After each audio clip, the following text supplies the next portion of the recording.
Fa uns anys, quan era regidor a l'oposició i governava amb Quim Nadal, vam fer una moció que es deia per crear horts urbans a la ciutat. I el Partit Socialista hi va votar en contra. Deia que no tocava, que aquest era un aspecte, diríem, com folclòric.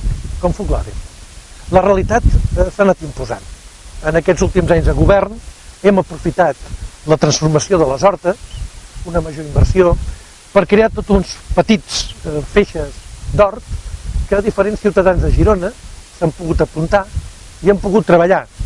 Perquè l'hort no solament té aquest aspecte de que ens permet conrear productes que sabem d'on surten i en base a què els fem, sinó també té un aspecte pedagògic.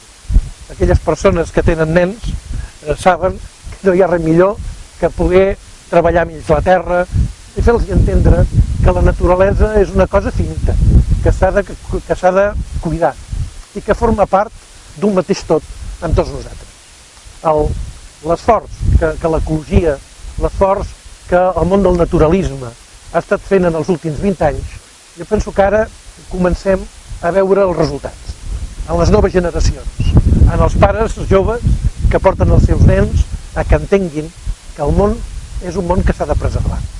De l'escola, de la família, dels governs de la ciutat, hem d'esperar molt.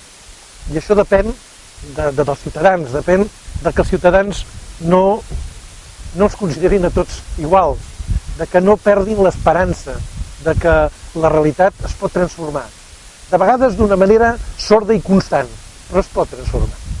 Les hortes de Santa Eugènia, els canvis que hem pogut anar fent, per mi és la demostració clara del que es pot fer i del camí que podem continuar.